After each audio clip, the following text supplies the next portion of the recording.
Dito tayo ngayon guys sa aming munting babuyan. Ayan, malilinis sila guys. Pati flooring, nangingintab sa linis. Ayan. Bawat sulok guys, malinis.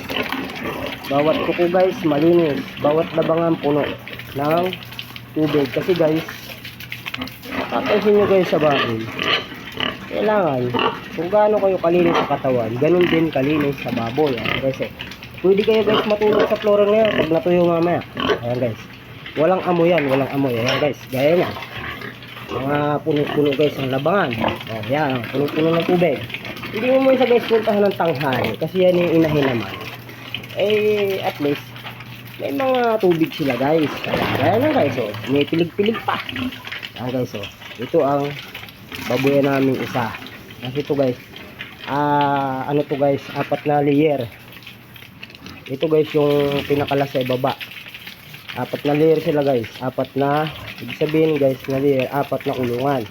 Guys, oh, malilinis yan guys. Ayan. Ayan guys, may sugat. Kailangan gamutin natin yan. May sugat yan eh. Ayan guys. Ayan guys, oh. Tingnan nyo guys. Malapit na rin guys maglandi yan. Ayan, oh. Ayan. Malilinis yan guys. Tingnan mo. Pati flooring yan guys. Oh. Tingnan mo guys. Ayan guys. Ganyan guys ang tamang pag-aalaga ng baboy. Kaya ito guys yung mga partner namin guys. Ayan guys, oh, magigiliw. Ayan. Ayan guys, yan ang mga partner namin. Oh. Bago nyo guys pakainin ng baboy, tandaan nyo, lalo pag partner, lilinisin nyo muna guys ang buong paligid. Kasi gaya nga guys, malinis. Sila guys malinis. Ayan guys, nag-aaway pa. Tapos guys, habang kumakain sila, kasi nga partner, kailangan lalagyan nyo ng tubig. Ayan guys, oh. Ito guys, maliit kasi hindi nila kapatid yan. Hinalo lang dito yan. So yan guys, yan, tumatakbo isa dito. Kasi natutuwa kasi may tubig. Yan guys, yan guys yung pagtamang pag-alaga ng baboy guys. Ayan o, ayan o. Tignan nyo naman guys, kung gaano sila kagili kumain. Okay, diba guys? Tapos guys, ang purpose dyan, bago nyo pakainin, kailangan linisin ang labangan. Kasi guys, tayo man eh, hindi tayo kakain ng marumi ang plato natin, diba? O, ayan, gaya nyan o. Ayan guys. Yan guys, 2 buwan pa lang at kalahati siguro. Yata yan. Ano kay boss yung kalendaryo niyan. Ayan guys. Sipin nyo guys, sa loob ng 2 buwan at kalahati. Ayan guys, yung lalaki nila. Oh. Ayan. Tingnan nyo. Diba? At saka guys, kailangan huwag nyo bibigyan ng lagay sa labangan. Halimbawa guys, 10 sila. 5 takal muna. Tapos tubig. Ayan ganyan. Pag naubos nyo na guys yung tubig na yan, unang pakain, lagyan mo ulit ng tubig, tapos lagyan mo ulit ng 5 takal na pagkain. Kasi ubusin nila yung tubig na, ibig sabihin guys, busog na busog sila. Ngayon guys, pag naghagis ka ng pagkain, kaya sabi ko sa inyo, kailangan malinis. Kaya yan, may tumapon din. Mamaya ubos nila yan. Kasi nga, didilaan nila yan eh. Dahil sa bakit? Malinis ang labangan at saka ang yung paligid nila guys. Ayan, guys, tingnan nyo. O, umihi pa guys, umihi. Maga ang pipi niya. Kasi nga guys, hindi ko alam kung bakit maga ang pipi niya. Bata pa yan. Siguro guys, dala ng panahon. Guys ha, mga kaparm, ganyan ang gagawin sa inyong baboyan. Guys, oh, maraming tubig yan. Pag naubos lang guys yung pagkain, ubos ang tubig, ibig sabihin guys, busog. Ayan guys, yung malaki yan. O ayan, busog na yan guys. O, diba? Ayan guys, mamaya ubos yung tubig na yan. May nilagay ko. Ito isa guys, tumitingala. Ayan, unahin yan. Diba guys? O. Ayan guys, ang tamang pag-aalaga ng baboy. Tapos sa lahat ng mga kapwa ako nag-aalaga ng baboy dyan, hindi man sa inyo, ituring yung parang inyo. Diba? Huwag mong iisipin na kayo tauhan lang. Andun guys yung sarili kong baboy sa kabilang block. Yun nga.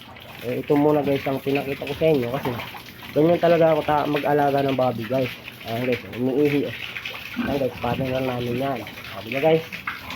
Siyempre guys, huwag nyo kalimutan, pakisuporta naman guys sa aking page sa FB at sa YouTube channel ko. Andiyan guys, may YouTube channel ako dyan, yung Ronnie Atinso guys. Ayan guys, pinakapuging vlogger. Charot. Diba guys, ayan guys ha. Tingnan naman guys kung gaano kalinis ang mga ano nila guys. O, kulungan. Bago kumain, pati guys ito, malinis yan. Wala kang makikita tayo dyan guys. O, pati ito guys. O, Ayan guys. Di ba? Ayan guys, yung buong paligid niya. Ayan. Ayan guys, ibig sabihin, yun nga, kailangan laging malinis ang labangan. At punuin nyo ng tubig pag wala ng pagkain.